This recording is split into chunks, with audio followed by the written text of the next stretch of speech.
scary. I feel a little bit scary, and like, you know, the enemy's telling me that my testimony isn't so good as the others. But do you know what? He's a liar. It can go. He can do one. He can go away because I can do all things through Christ who strengthens me. Come on. I will not believe that lie. That's right. He's a liar. Okay, my first introduction to God was at primary school. When I was at primary school, we would have assembly and we would sing. We would sing hymns and there'd be some prayers. A little bit later, you know, my parents said that I could go to Sunday school if I wanted. And me and my brother and my cousin that lived opposite us decided, yeah, we would go. And I quite liked it. I quite liked going to Sunday school. I quite liked hearing the stories of Jesus. I liked the biscuits and the drink of orange, you know, and, you know, I kept going back. And, you know, when I went to secondary school, I stopped going to Sunday school. I went to secondary school, and at the age of 13, I picked up alcohol. That led to a 20-year relationship with amphetamine, alcohol, and benzodiazepine.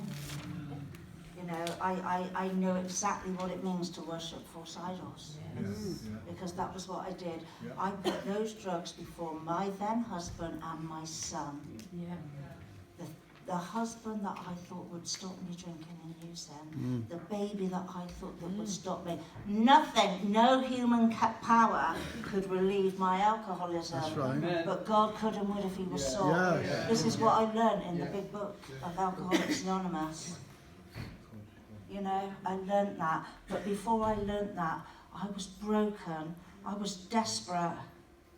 I was in a little town in Highbridge in Somerset, and the people, the drinkers and the drug users in the pub ostracised me. They didn't want me around.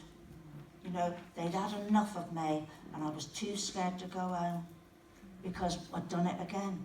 I'd been out all night, shagging around. I'm not going to beat about the bush. I was out with men and drinking and injecting amphetamine. The drugs wore off. The drink wore off. And I'm looking out a window and I'm frightened to death to go home. And I'm thinking, if there's a God, please help me. So that was then when I turned back to the God that I learnt about at Sunday school. You know, that God did help me. That God led me to Alcoholics Anonymous. You know, I went to my first meeting of Alcoholics Anonymous on the 28th of April 1999, and I have not found it necessary to take it again.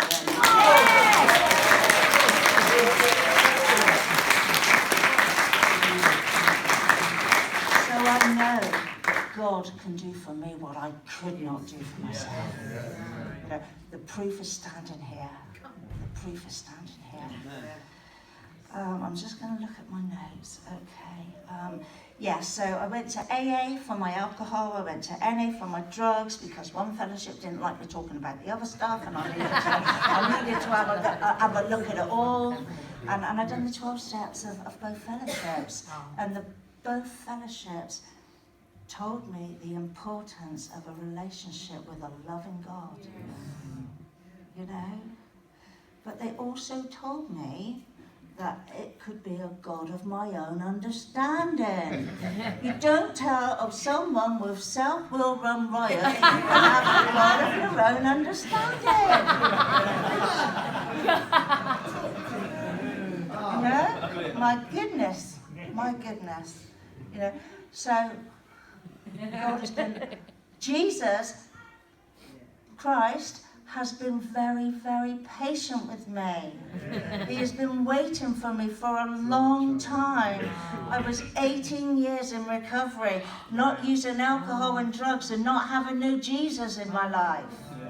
You know, my God was what served me back then was the good orderly direction of the 12 steps. It was that I tapped an unsuspected inner resource that was God, which meant that it brought out the good in me. You know, I'd heard that this Believers in Recovery was starting in Weston, and a few people said, are you going to go? I said, oh, I don't know, when is it?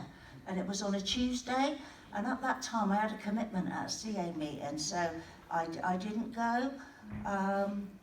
But I would see people, because I've been around quite a while, the people that were going to Believers in Recovery, I could see them, and there was something about these people.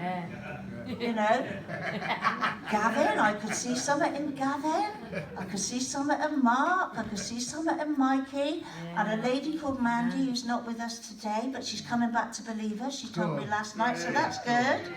And I thought, they're on fire, but it's different to me, and I want what they want.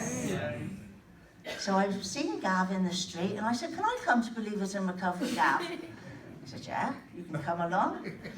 And I went, and I was made welcome, but it was different. The language was different. People were reading from a book called The Purpose-Driven Life by Rick Warren, and all this beautiful worship music come on, and people were singing, and I was in a prison in my heart, because I knew if I was going to keep coming to Believers in Recovery, that I still needed to make changes. Because on the outside, I looked quite good. You know, recovery for a certain while, a certain amount of years, working in the field of addiction for 13 years, sponsoring people, taking them through the big book. But I had a dirty, filthy secret, right? And I would be on dating sites, not sex sites, dating sites, meeting men up in Bristol, Gloucester, Bath, anywhere. Going off and having sex. However, I had to make a new decision. Not just the decision I made in step 3. I had to make a decision that if I was going to come to Jesus and I was going to be a Christian, like he wanted me to be, I had to stop this sexual immorality. Was I willing? Yes, I was.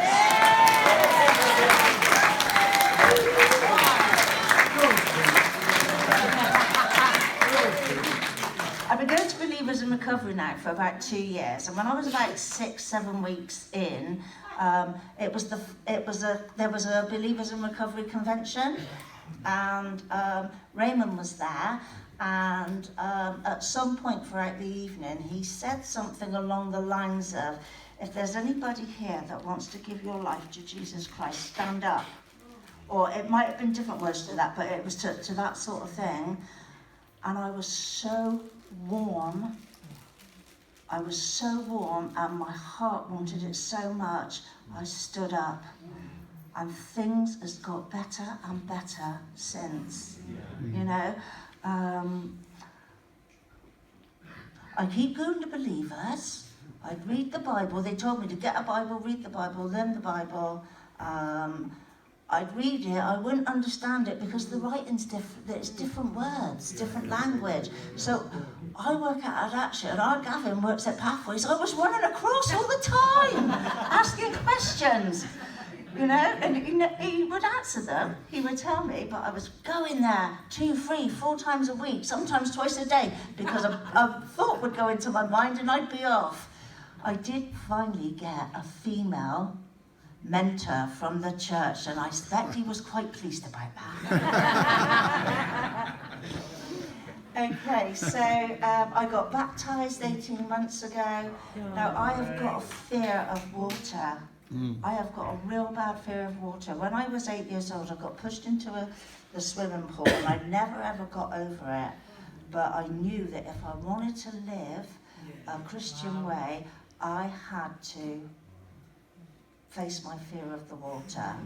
And my friend Mel there told our vicar that I had this fear, and he kind of prayed with me about it and said that he would do it very, very quick. So I'd be in the water and then out. And, you know, so God helped me to overcome that fear. God helped me to overcome that fear. A couple of weeks ago, I was on holiday in Mexico, and I've never, ever learned to swim, and I wouldn't